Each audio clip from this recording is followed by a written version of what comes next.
Buenas tardes a todos y en especial darle la bienvenida a don Andrés, quien nos ha ya homenajeado con su sabiduría en la semana pasada en Buenos Aires, en las jornadas que hemos compartido en la Universidad Austral.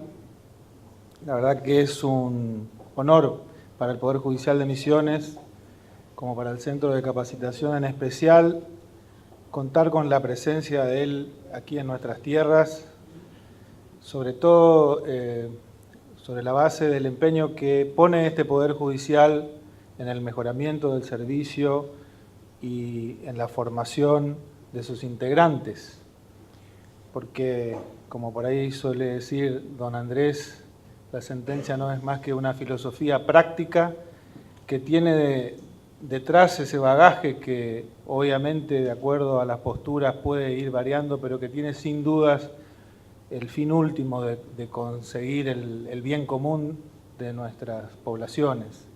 Por eso quiero en esta breve bienvenida agradecer a don Andrés poder compartir su experiencia, no solamente como catedrático, sino hoy como miembro del Tribunal Constitucional Español, que hoy está justamente en aquel país, en la picota, y que versa justamente sobre temas de gran trascendencia institucional, porque sin dudas pronunciarse sobre la constitucionalidad o no de las normas tiene que ver con la vida política de un país y con el logro del desarrollo de sus instituciones.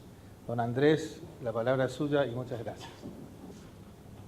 Bien, quiero ante todo expresar mi satisfacción por estar en Misiones, en concreto hoy en Posadas, pero estos días anteriores también, disfrutando de las bellezas de toda esta zona y también por volver a Argentina, en donde he tenido la suerte ya de estar en varias oportunidades y sobre todo de intervenir en un acto del realce del que hoy aquí nos reúne. Se me animó a hablar de la dimensión política del control de constitucionalidad y es cierto que el Tribunal Constitucional parece estar en la picota ahora mismo en España, pero al fin y al cabo es una anécdota, o sea, no es por defender a la casa, pero la verdad es que es más bien fruto de una rivalidad entre medios de comunicación que tienen que luchar por la primera página y conseguir quitarle la atención a la del vecino, más que, como ahora veremos, algo que tenga consistencia propia, ¿no? Porque lo que se discute es algo tan grave como que el presidente del Tribunal Constitucional, con motivo de unos problemas de financiación de los partidos políticos, y pongo el plural porque ninguno se salva, pues el Partido Popular entregó a la justicia todas sus cuentas y ahí apareció nada menos que el presidente del Tribunal Constitucional en un año aportó la friolera de 34 euros para el Partido Popular, lo cual es un asunto sin duda ninguna que demuestra, entre otras cosas, que los magistrados del Tribunal Constitucional no se caracterizan precisamente por su despilfarro, vamos, ¿no?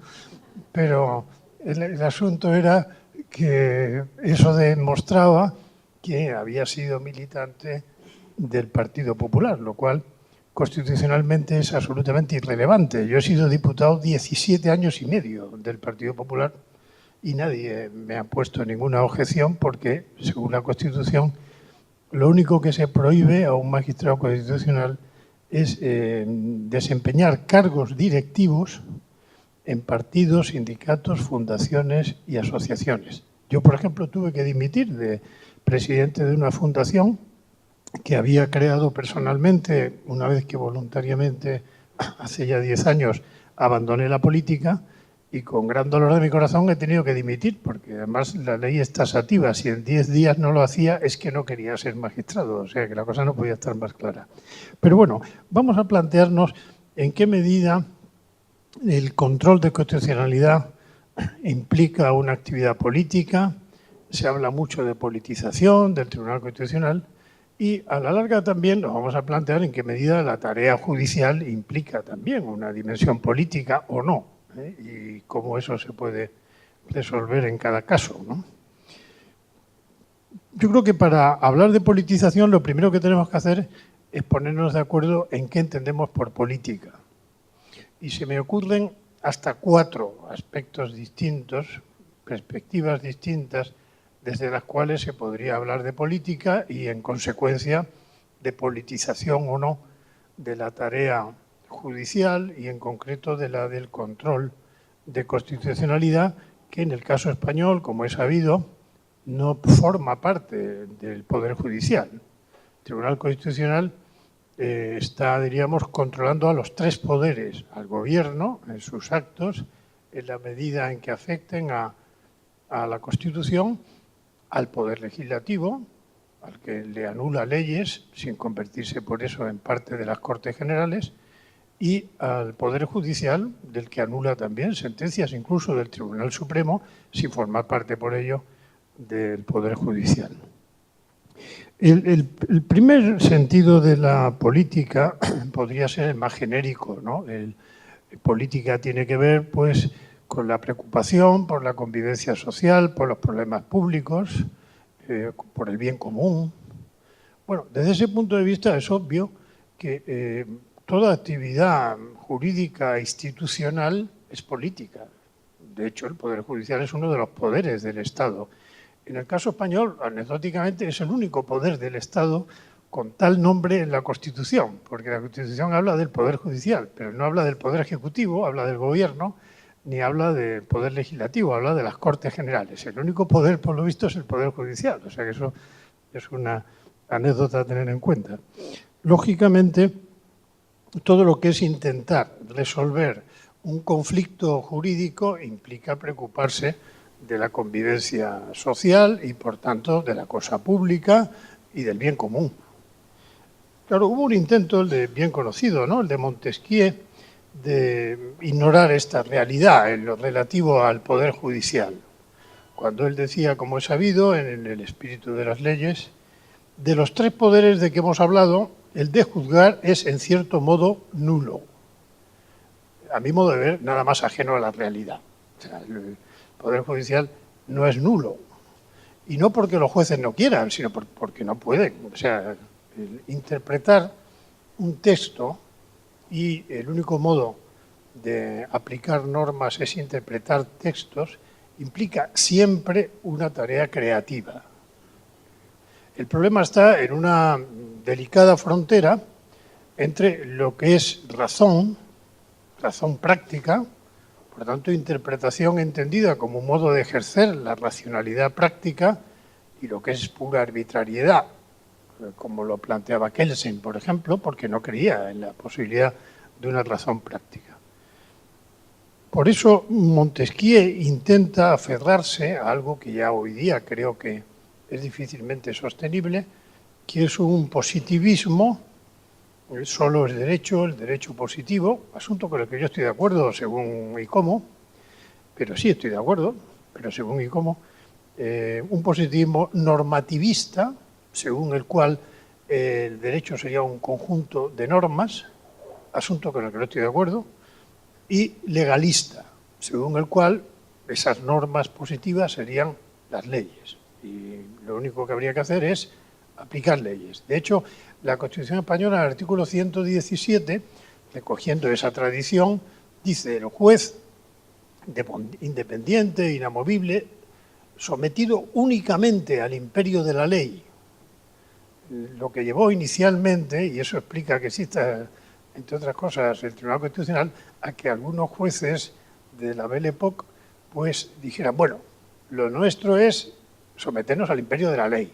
A la Constitución se somete el Tribunal Constitucional. Nosotros no. En fin, una cosa muy original. Pero vamos, muy original, pero que así se intentó hacer funcionar, ¿no? Yo creo que, entre otras cosas, el Tribunal Constitucional existe en España, aparte de por seguir una tradición que es la que ha servido de modelo a nuestra Constitución, como es la alemana sobre todo, y en parte la italiana, hombre, por el hecho de que los jueces del franquismo pues, continúan siendo jueces sin ningún problema al día siguiente de la Constitución. Fue la característica peculiar y en su día muy alabada de la Constitución española, de la transición democrática española, cuestionada hoy por el modelo argentino más reciente, ¿no? Que es el que insiste en la memoria histórica, etcétera, etcétera, en el no a las leyes de punto final, etcétera, etcétera. Bien, la tarea del Tribunal Constitucional, por tanto, y ninguna tarea, yo creo, jurídica, no puede ser meramente técnica ni realizable solo con ayuda de la lógica, sino que a la hora de la verdad hay siempre una dimensión teleológica que es la fundamental en cualquier intento de resolver problemas jurídicos. Yo creo que hay un planteamiento que hace John Rawls, al que me voy a referir luego, el filósofo de la política americano, ya fallecido, que él cuando hablaba de la neutralidad decía que se puede hablar de neutralidad de propósito y de neutralidad de efectos. Hombre, indudablemente el juez y también un magistrado constitucional debe cuidar una neutralidad de propósito. No puede ser un señor que está allí para hacer lo que diga un partido, ¿no? Ahora, lo que es obvio es que lo que allí haga va a tener efectos en absoluto neutrales, va a beneficiar a unos o a otros siempre, eso es obvio, ¿no? El asunto es que sean razones, volvemos al problema, razón, voluntad, razones jurídicas las que guíen su tarea.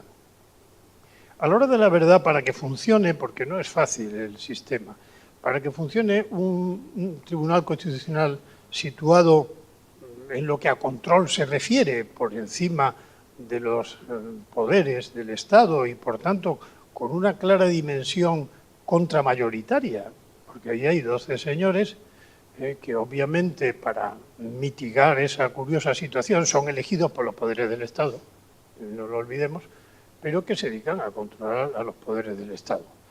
Claro, el Tribunal Constitucional debe autolimitarse, y esto ya va a depender en gran medida de algo fundamental que es el sentido institucional de los protagonistas. Esa es la clave. O sea, es fundamental que los magistrados del Tribunal Constitucional tengan muy claro cuál es el sentido de su institución, lo mismo que los magistrados del Tribunal Supremo tengan muy claro cuál es el sentido de la suya y, por tanto, no se dé pie a conflictos bastante lamentables como en ocasiones se han producido en España, aunque últimamente, afortunadamente, los conflictos vienen más bien con los medios de comunicación, lo cual es una ventaja, sin duda ninguna, porque tiene menos hondura en la cuestión. El Tribunal Constitucional, por ejemplo, vivirá y ejercitará el principio de conservación de la norma, haciendo todo lo posible porque una ley aprobada por las Cortes Generales, si tiene alguna interpretación que permita considerarla constitucional, declarará su constitucionalidad, aunque a veces a través de una sentencia que, siguiendo un modelo italiano bien conocido, se califica de sentencia interpretativa. Interpretada así, la norma es constitucional; interpretada de otro modo, sería inconstitucional, lo cual demuestra en qué medida la interpretación es creativa, porque sin que cambie el texto, el mismo texto legal es constitucional o inconstitucional según cómo se interprete. Eso es inevitable y no es fruto de que haya jueces que quieren salir en los periódicos, que los hay, obviamente, y en Argentina algunos son bien conocidos, pero esos son fenómenos un poco secundarios. Por otra parte, tampoco el Tribunal Constitucional debe convertirse, y eso los ciudadanos no lo saben, y los abogados no tienen ningún interés en que lo sepan, no debe convertirse en una nueva instancia judicial. De hecho, el Tribunal Constitucional llegó a verse aplastado por 12.000 recursos de amparo, figura que existe en Alemania también, pero que no existe en Italia, por ejemplo, al año. Hubo una reforma en el 2007 para intentar, en lo posible, frenar esa situación. Ha tenido algún efecto, estamos en 10.000, ¿no? Ahora, de esos 10.000 se admiten a trámite, asunto meramente inicial, que no entra en el fondo de la cuestión, menos del 2%. El problema es el tiempo que hay que dedicar a admitir el 98%. Claro, eso paraliza en buena medida la tarea del tribunal, pero hay abogados que, vamos, lo constatamos y sabemos nombres y apellidos, ¿no? Pues que, por ejemplo, por el turno de oficio, como se llama allí, en la justicia gratuita, bueno, pues se dedican a defender a inmigrantes expulsados sin tener una representación procesal oportuna, un poder de representación, con lo cual, lógicamente, en la jurisdicción ordinaria les dicen que no y nosotros también, ¿no? Pero ellos cobran 200 euros por cada ocasión, ¿no? Con lo cual, con 10, pues ya van servidos, ¿no? Bien, esto es algo que hemos denunciado porque, evidentemente, complica toda esta situación. Bien, yo debo confesar, como consecuencia de mi formación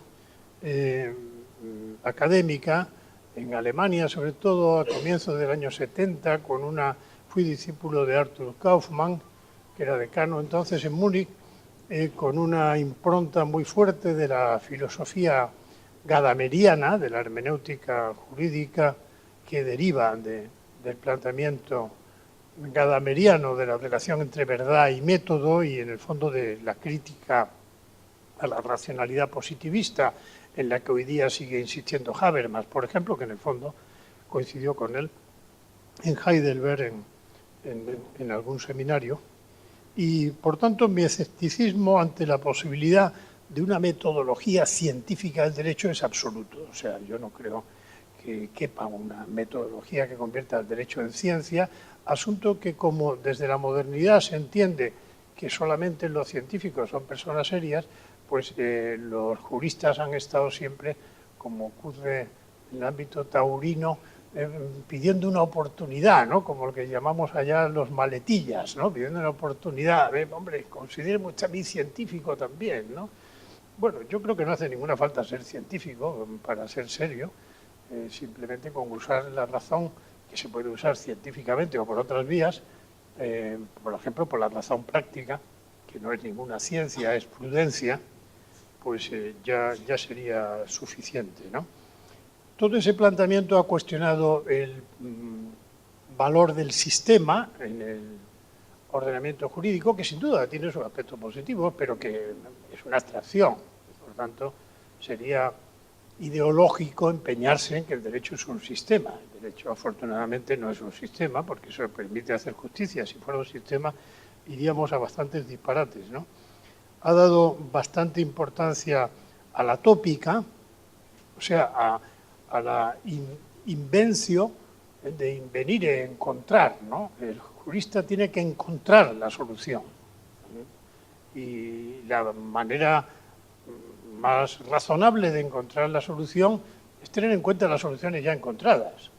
O sea, que en ese sentido el precedente judicial, sea uno anglosajón o no, porque al fin y al cabo la realidad jurídica es la misma, pues tiene una importancia, debe tenerla, ¿no? Yo he dedicado un libro a la igualdad en la aplicación de la ley, precisamente preocupándome del problema de qué me sirve que haya una ley que trata a los ciudadanos con igualdad si luego quienes la aplican los tratan con desigualdad, aplicándola de un modo distinto. Pues eso lógicamente habrá que tenerlo en cuenta, ¿no? Y eso tiene que ver con el precedente judicial, sin duda ninguna, ¿no? Que también en el sistema continental tiene su papel. Bien, desde esa perspectiva de crítica un poco del sistema habitual, realmente a la hora de la verdad, la manera de actuar de quien juzga arranca de una precomprensión que es fruto de la tradición, en el fondo, no solo la tradición formal del precedente, sino la tradición de su propia experiencia, la propia experiencia del juez que ha resuelto casos parecidos, etcétera, y que ya apunta en una determinada dirección y solo en un segundo momento, y esto no es un problema de que uno quiera o no, es que es así, o sea, nuestros juicios parten siempre de prejuicios. Y desde luego no hay nadie más peligroso que el que cree que no tiene prejuicios, porque entonces estamos perdidos. O sea, el que sabe que tiene prejuicios está en condiciones de reflexionar sobre ellos y, por tanto, diríamos, contrastarlos, ¿no? Bien, entonces, una vez que uno parte de esa preconversión, busca en el ordenamiento jurídico el fundamento para justificar, ¿no? Una vez que yo, pues, leyendo la ley, pues veo más o menos cuál es su sentido, porque comprender es captar el sentido, cosa que la ciencia no puede hacer. Una vez que veo cuál es su sentido, pues veré si le encuentro en la Constitución algún tipo de fundamento interpretativo para poderla salvar, ¿no? Bien, esto sería el primer punto sobre la política. El segundo es que si uno lee a John Rawls, que creo que es una lectura interesante, sobre todo su obra El liberalismo político, la teoría de la justicia, aparte de que está traducida al español de manera manifiestamente mejorable, creo que es menos relevante en este caso porque él pretende hacer una teoría de la justicia universal. Mientras que en el liberalismo político se ocupa de los países como los nuestros, que intentan pues, vivir un Estado de Derecho, etcétera, con las instituciones. Entonces, ahí Rawls habla de justicia política, curiosamente, por tanto no parece que sea tan malo lo de la política, ¿no? La entiende como un mínimo ético indispensable para una convivencia humana. Bueno, eso cualquiera que haya estudiado algo de teoría del derecho sabe que eso es el derecho. Por tanto, él llama justicia política al derecho. ¿Por qué? Para dejar claro que no está hablando de moral, sino que está hablando de derecho. Y para ser fiel a una autoprohibición ascética que algunos se imponen, y es no hablar de derecho natural. Está feo, ¿no? O sea, que nosotros vivimos en una situación muy original en la que nos pasamos el día hablando del Estado de Derecho, lo cual significa que hay unas exigencias jurídicas que no las ha puesto el Estado, sino que el Estado se ve controlado por ellas y se legitima en la medida en que las respeta, pero seguimos teniendo en la cabeza el derecho como derecho del Estado. Derecho es lo que el Estado pone, se acabó. Pues bien, uno puede elegir por una cosa o por otra, lo que no puede es intentar defender las dos a la vez. Como defender la segunda se hizo bastante complicado a partir de la experiencia que dio paso a la Segunda Guerra Mundial, pues entonces hay que ver el modo de defender la primera, pero eso sí, sin hablar de derecho natural, porque está prohibido. Entonces, en el fondo, lo que hace Rawls es, leo sus propias palabras, él habla de los valores de la justicia política que están relacionados con la estructura básica de la sociedad, por ejemplo, igualdad social, reciprocidad económica, o los valores del bien común, lo que acabamos de ver antes, identificables, dice él, como los valores de la razón pública, que incluiría exigencias de razonabilidad y civilidad. Para Rawls, por tanto, aparte de la razón científico-positiva, hay una razón pública que tiene más que ver que con los métodos, con la razonabilidad, la capacidad de argumentación entre interlocutores que se reconocen como iguales, y la civilidad, que es un cierto sentido del bien común. En el fondo, un derecho natural que Habermas calificaría de posmetafísico, porque aquí lo que está prohibido es la metafísica. Entonces, claro, el derecho natural no sirve porque es metafísico. A mí me queda la duda de en qué medida todo esto de lo que habla Rawls es físico. Me parece que no es muy físico, pero en fin, debe ser una cosa que sin ser física tampoco es metafísica, y así nos va, ¿no? Porque andamos perdidos un poco en una cierta nube, ¿no? Dice Rawls, dado el hecho del pluralismo razonable, que es lo que él defiende, los ciudadanos no pueden ponerse de acuerdo en torno de ninguna autoridad moral, ya sea un texto sagrado o una institución. Esto es curioso porque en el fondo Rawls tiene un concepto del pluralismo, y en la Constitución española el pluralismo está en el artículo primero, muy original, que no consiste en entender el pluralismo como una vía de llegada a la verdad. Hay que llegar pluralmente a la verdad, en cuyo caso la convergencia de planteamientos es un síntoma de verdad. 4 ojos ven más que 2, por tanto, si casi todo el mundo está de acuerdo en algo, pues por algo será, ¿no? Debe tener algo de verdad.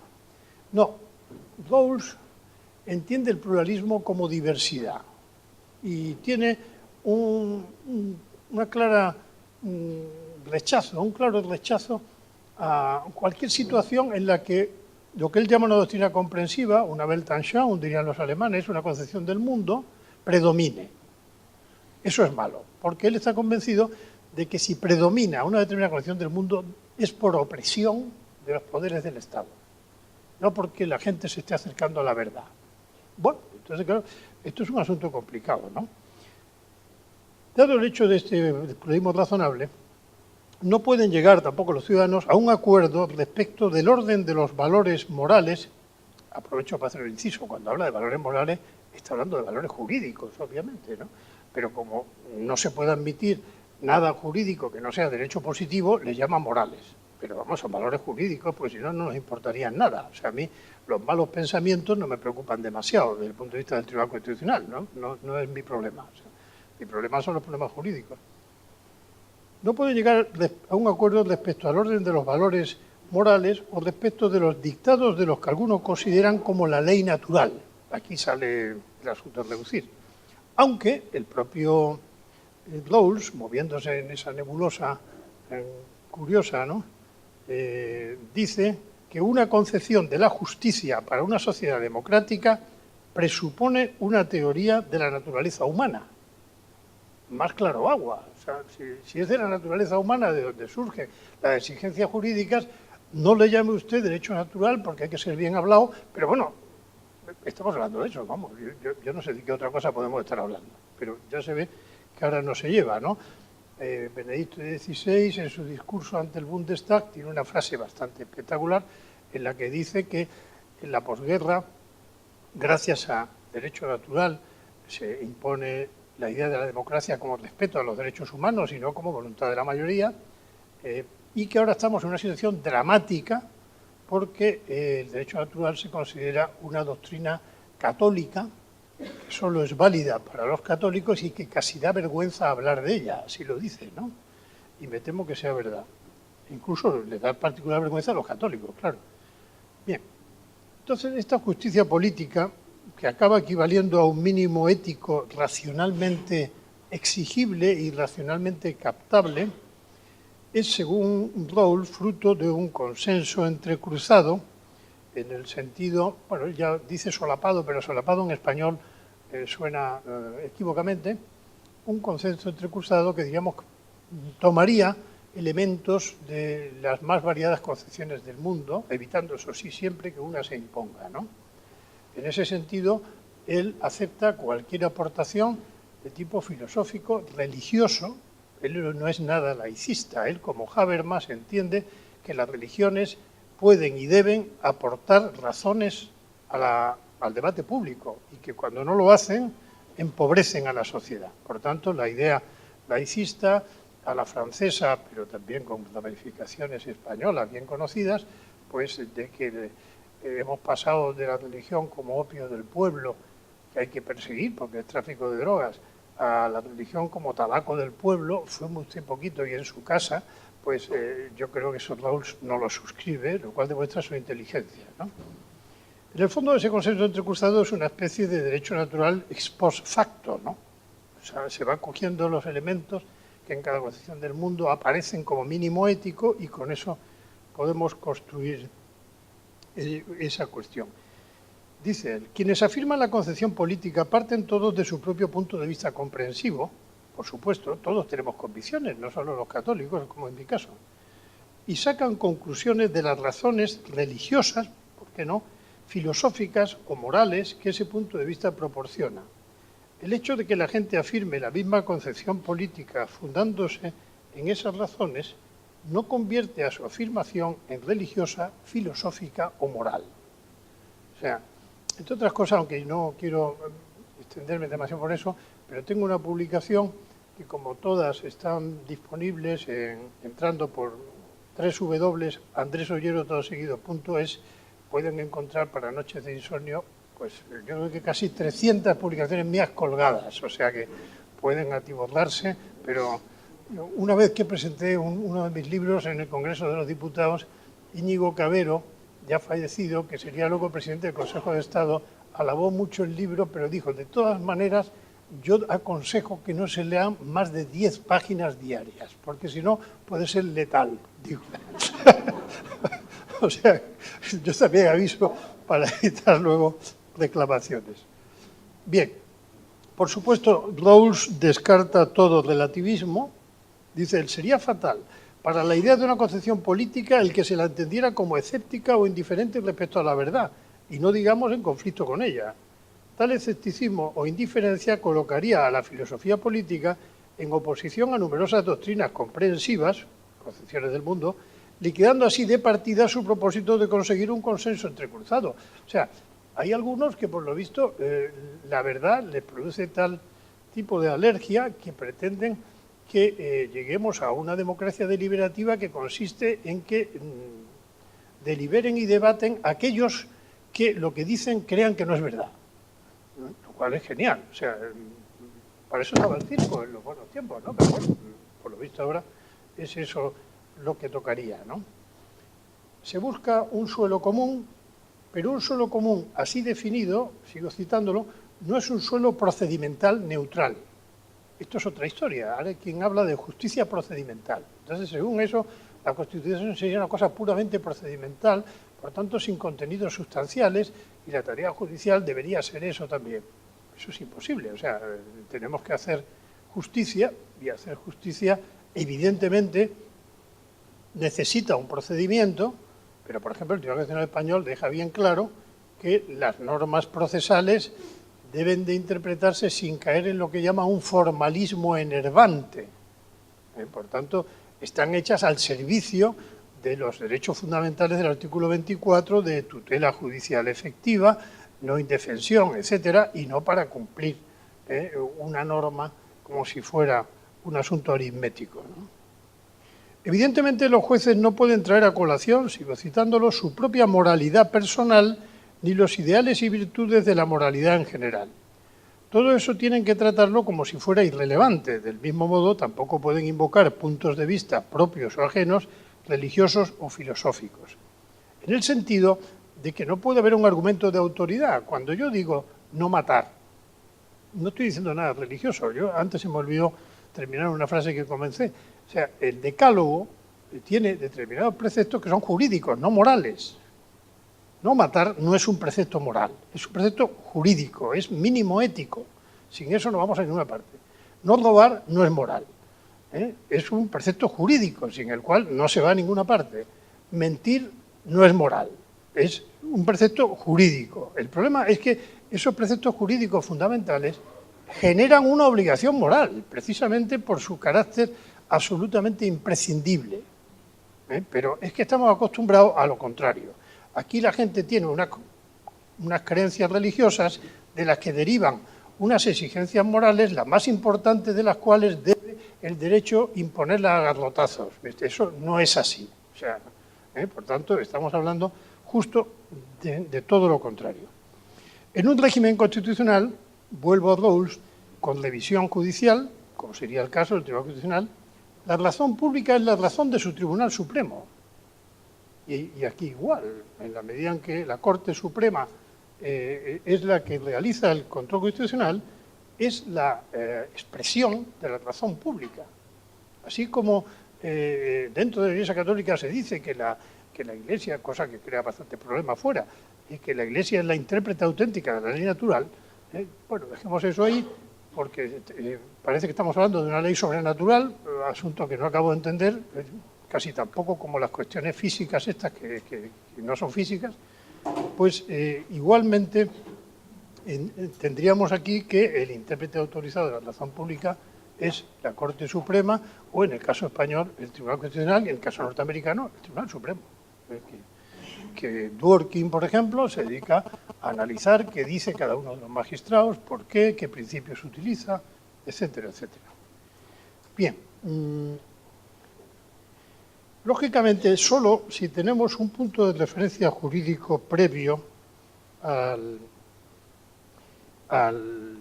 que establezca los poderes del Estado, podemos conseguir un Estado de Derecho que consiste en hacer entrar en razón al Estado.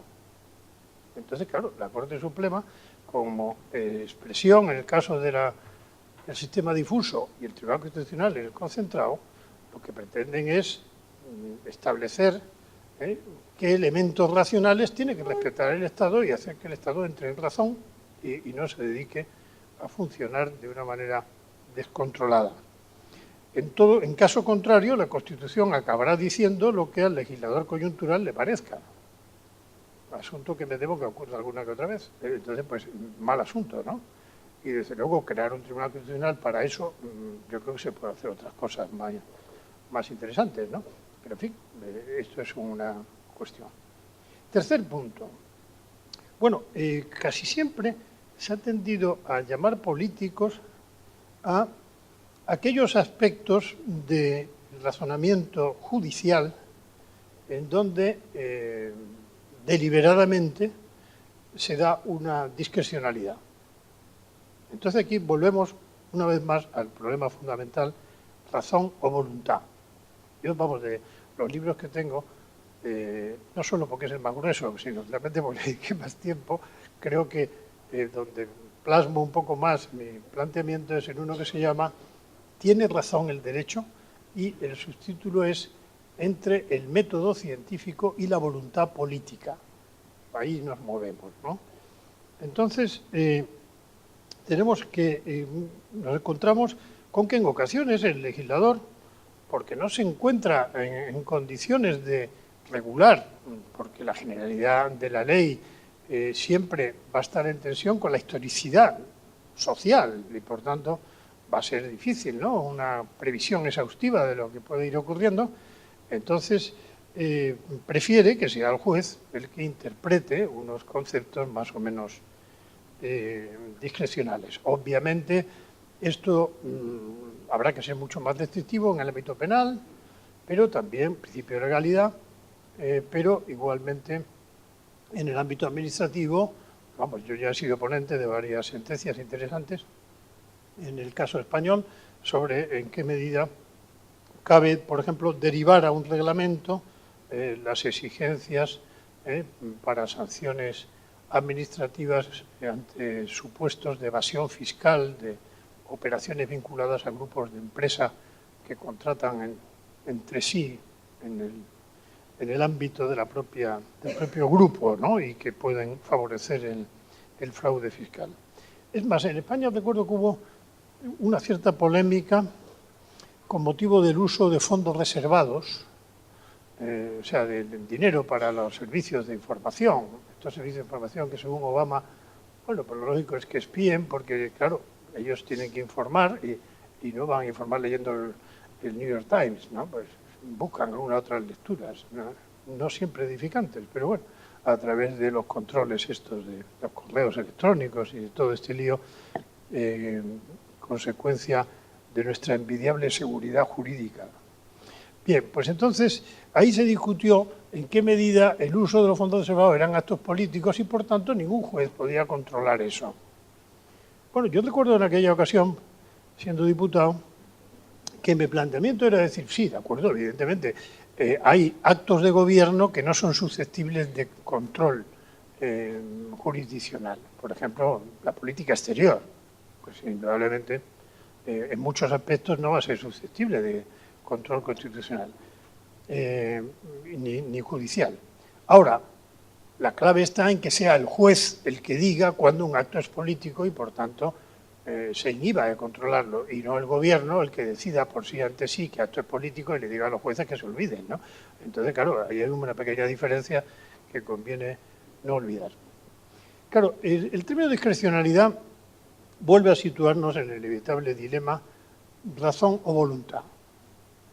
Hart lo intenta resolver de una manera mixta, que a mí no me convence nada, según el cual, pues, la norma tendría un núcleo que es claro, que por tanto sería susceptible de lo que Kelsen llamaría una interpretación científica, y luego, pues, una zona periférica, pues, confusa, ¿no?, donde están los casos difíciles, y donde Y aquí a mí me asombra la situación, porque yo creo que de las cosas más positivas de la teoría del positivismo jurídico es la distinción entre derecho y moral, que para mí es decisiva, porque si no es un lío, ¿no?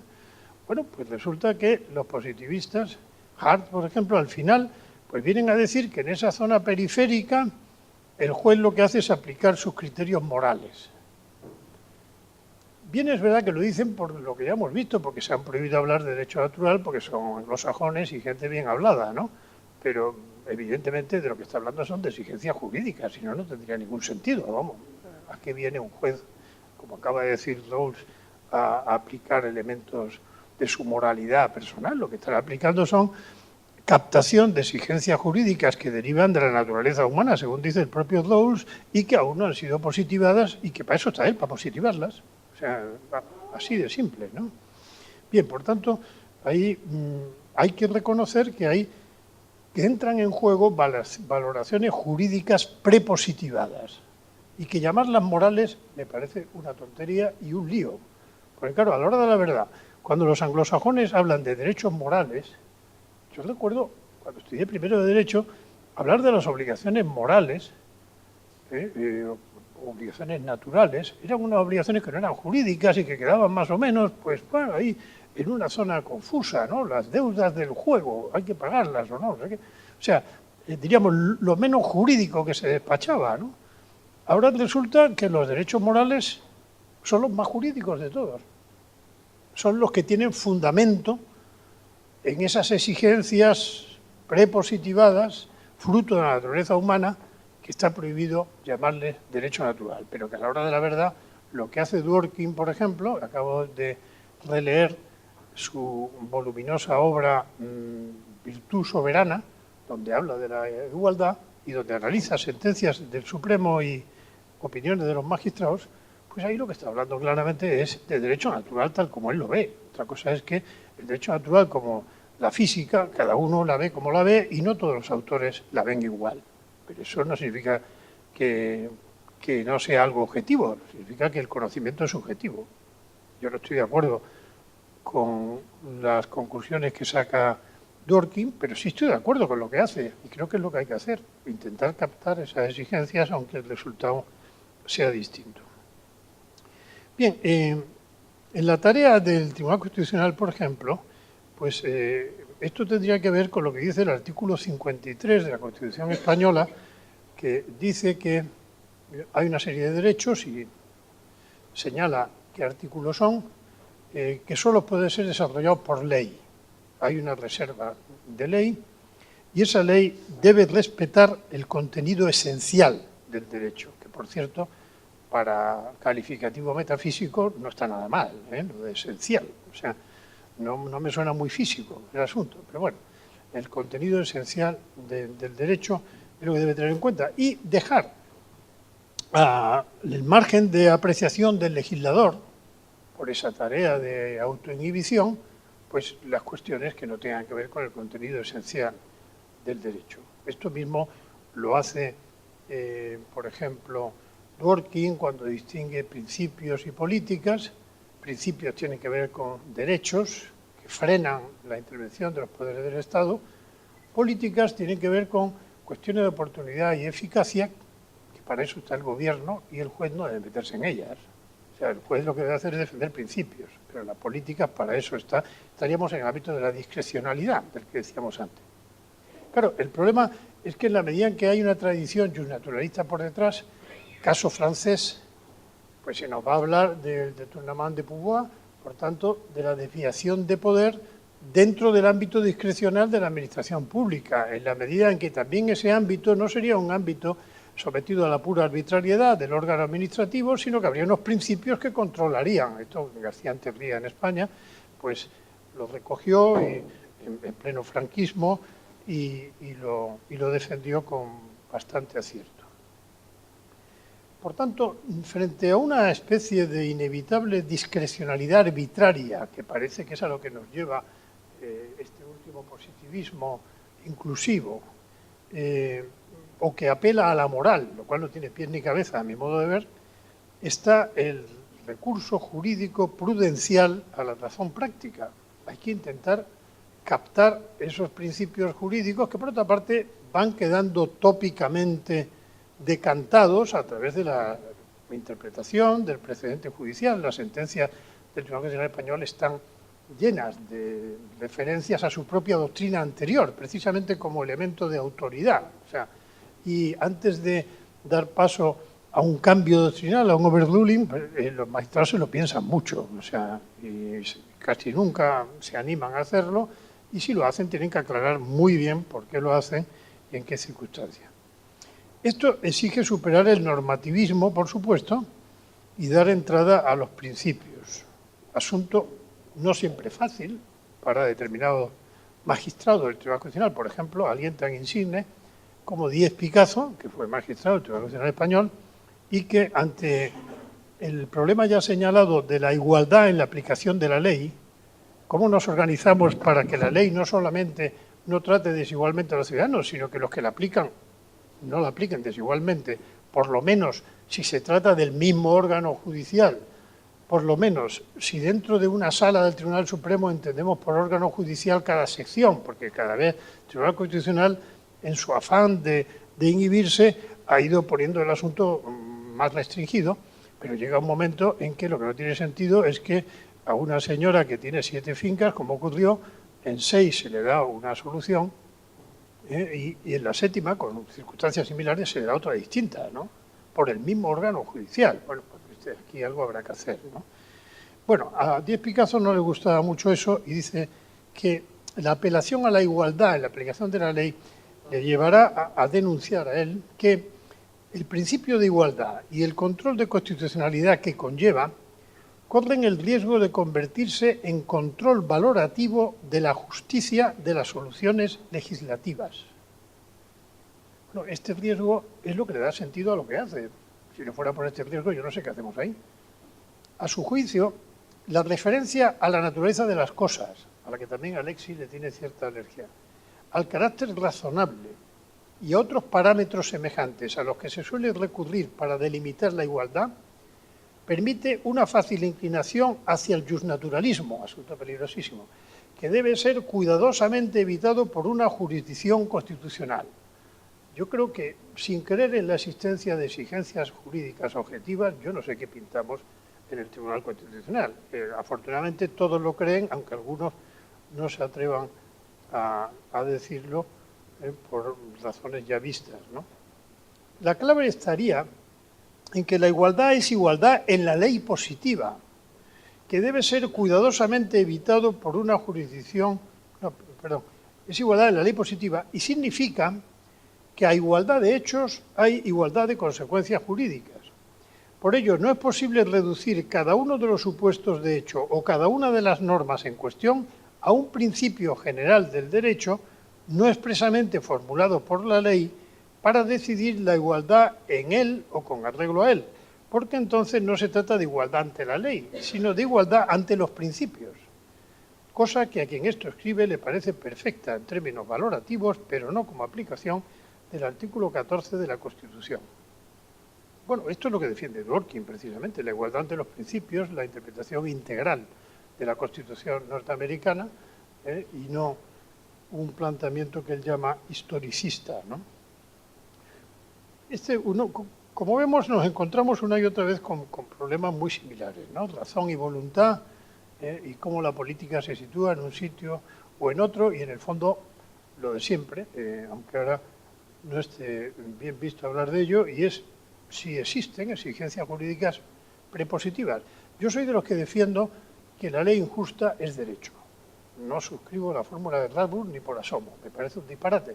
Lo mismo que antes hemos estado hablando de fútbol, cuando un futbolista lo hace muy mal, pues yo digo que es un pésimo futbolista, no digo que sea torero, porque es que no es torero, o sea, es futbolista, o sea, ya quisiera él ser torero, a lo mejor lo haría mejor, pero no, le ha tocado ser futbolista.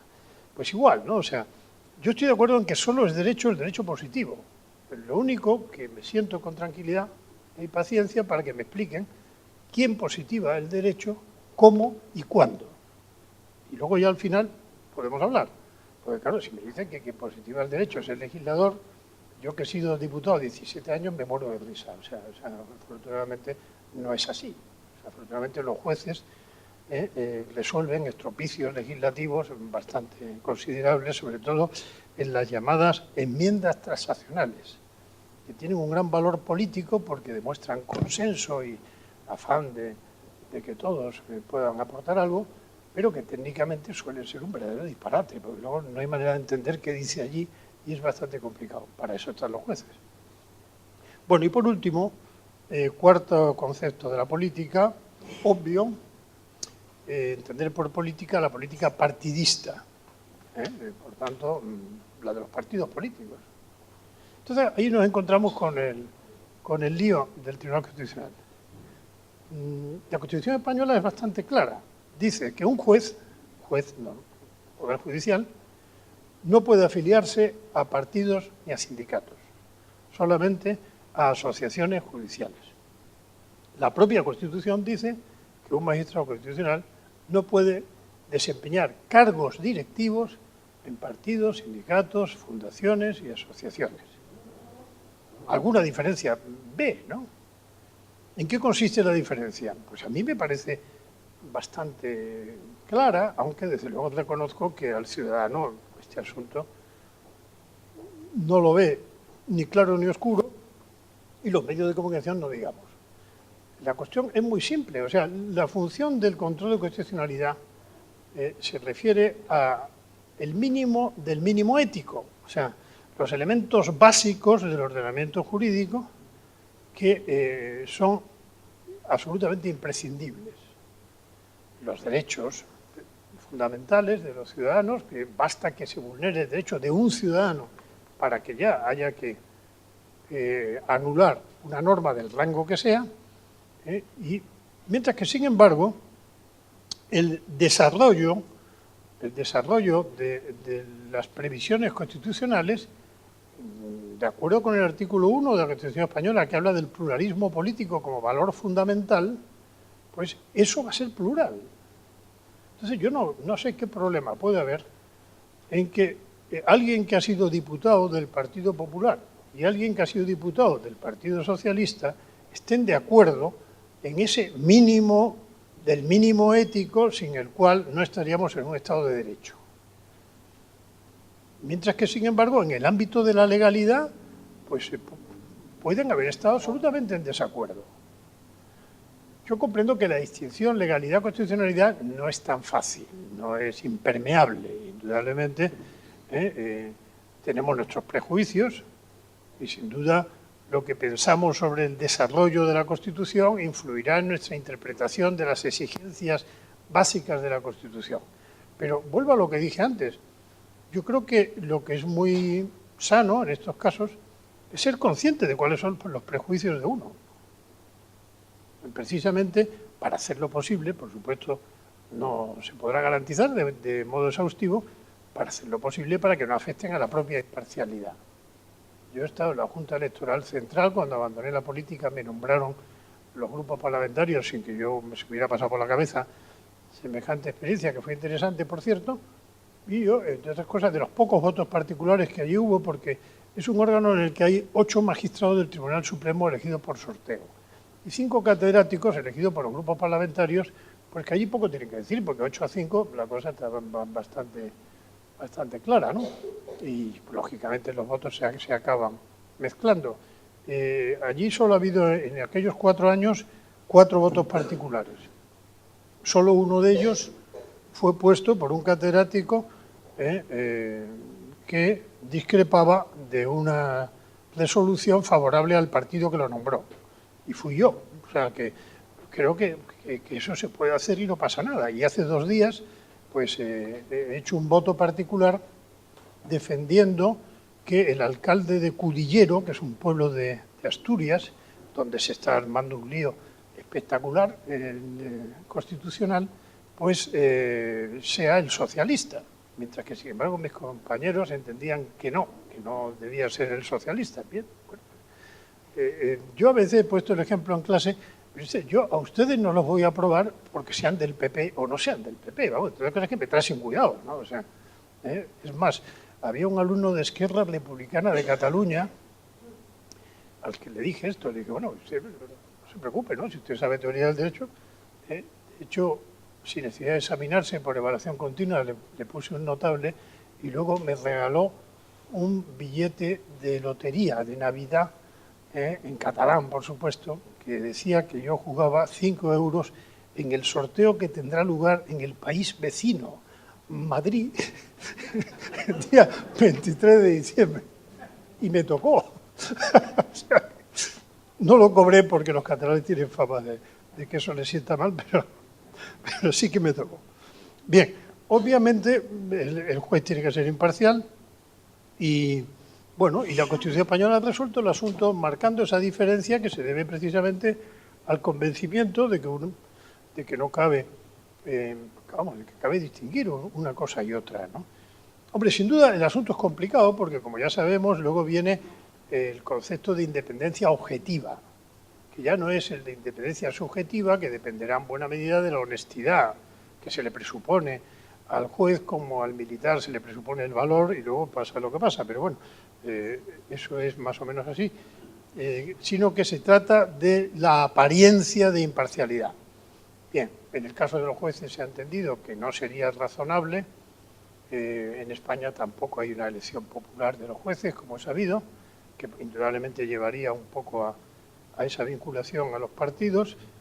Sí que la hay en estos días en el Consejo General del Poder Judicial y indudablemente pues ya se ve venir un poco unas influencias y otras.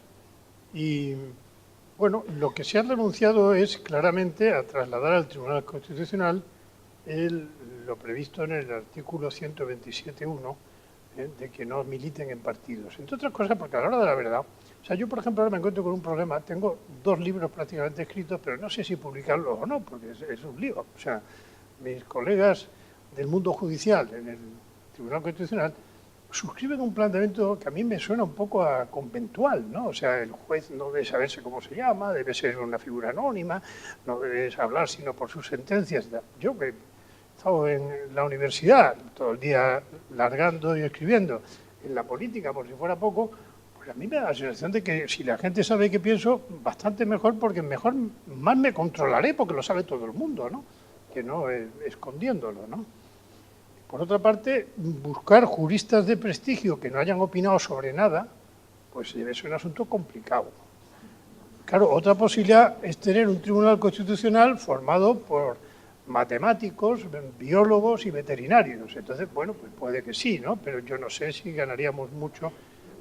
Yo recuerdo haber estado en Estados Unidos, invitado por el Departamento de Estado hace ya años, y coincidió que me llamó mucho la atención, porque lo televisaban y demás, la presentación ante el Senado de la candidatura para el Tribunal Supremo de Souter. Entonces, claro, como siempre allí en Estados Unidos, lo que estaba en juego, y lleva estando en juego no sé el tiempo y lo que le queda, era la famosa sentencia sobre el aborto, si cambiaba, si no cambiaba la doctrina del caso Roe. Y le preguntaron a él, Ted Kennedy le preguntó, bueno, tal, el aborto, tal, ¿usted tiene alguna experiencia personal relativa al aborto? Pues sí, porque yo estaba en un campus universitario y una chica una noche pues vino a hablarme de su problema y tal. Ah, sí, sí. ¿Y qué le dijo usted? Bueno, eso forma parte de la privacidad, asunto que allí se toma muy en serio. Y Ted Kennedy se quedó bastante tranquilo ya, y todo el mundo dio por hecho que Souter iba a votar contra el aborto, ¿no? Souter no ha votado contra el aborto nunca, o sea, y sigue todo igual. O sea que, bueno, esto es un asunto que al final cada uno tiene que decidir y resolver y lo hace con los elementos que tiene a mano. En fin, yo suelo hacer una comparación muy pedestre. A la hora de la verdad, el Tribunal Constitucional lo que hace es como, no acabo de acordarme cómo se llama aquí, pero en España es la ITV, o sea, el control de los vehículos, de cómo tienen las ruedas, los faros, los no sé qué, y se acabó, ¿no? O sea, simplemente para que no hagan un estropicio ni se vayan por las esquinas, ¿no? Ahora, sería absurdo que el de la ITV le dijera al ciudadano, oiga, mira, yo le voy a dar el papel esta vez, pero la próxima vez tráigame un coche más presentable, ¿no? Porque este realmente es una marca ya muy antigua y no sé qué. No, o sea, sí, yo tengo el coche que me da la gana o que puedo, ¿no? Usted me dice si las ruedas están, si los faros están, y Dios, muy buenas, ¿no? Pues igual, el Tribunal Constitucional, ¿no? En el fondo, y con esto termino para enriquecerme de un posible coloquio, yo creo que la cuestión va a depender en gran medida, como ya dije antes, de sentido institucional. O sea, yo creo que el problema en España, aquí me imagino que también, pero no lo sé, es que el ciudadano no sabe cuál es el sentido de cada institución. En España el ciudadano se cree que el buen diputado es un señor que se sienta en su escaño y aguanta 8 horas oyendo hablar de lo que caiga, ¿no? O sea, yo he estado sentado en mi escaño el tiempo justo para votar, vamos, o sea, salvo que interviniera yo o que hablaran de un tema que me interesara mucho. Por otra parte, además, ya llegó un momento con el tiempo de que nos pusieron un televisor en el despacho donde seguíamos en directo el asunto. Y yo he estado en el Congreso norteamericano y a la hora de la votación daban un cuarto de hora para votar, iban llegando los congresistas, que ninguno había estado allí porque estaban trabajando, y tenían un cuarto de hora para votar. Los españoles suenan los timbres y salimos zumbando para unos ascensores muy lentos en donde nos agolpamos trabajosamente para llegar a votar, ¿no? Porque podamos todos a la vez. Bien, o sea que yo creo que no es eso un diputado, y mucho me temo que tampoco tienen una idea de lo que es un tribunal constitucional y se cree que somos los que decimos la última palabra en cualquier asunto, bien sea legislativo, bien sea judicial, cuando nosotros lo único que tenemos que hacer es resolver determinados conflictos y defender sobre todo la Constitución, y casi siempre además lo que hará el Tribunal Constitucional es con gran frecuencia retrotraer el asunto para que sea el Poder Judicial el que lo acabe resolviendo, con arreglo a unos principios y a unas indicaciones, ¿no? No dedicarse él a convertirse en una última instancia, ¿no? O sea que quizás lo que falta, y yo creo que eso en el caso español es consecuencia también de una mala política de comunicación. Por ejemplo, en España no se sabe cuál es el resultado real de las votaciones del Tribunal Constitucional, porque si hay una votación que ha quedado 11 a favor, 7 a favor y 5 en contra, y solamente uno hace un voto particular, escribiéndolo y firmándolo, todo el mundo entiende que ha quedado 11-1, ¿no? Y no ha quedado 11-1. Y yo creo que es interesante, y en el caso norteamericano se sabe lo que vota cada uno de los magistrados, y no tiene la misma solidez doctrinal una sentencia por 11-1 que por 7-5, o sea, o 6-6 con el voto de calidad del presidente, como pasa a veces, ¿no? Entonces, yo creo que no hay un esfuerzo por trasladar en realidad cuál es nuestra función, y esto es lo que puede justificar que estemos en la picota. O sea, algo tendremos que hacer. Muchas gracias por su atención.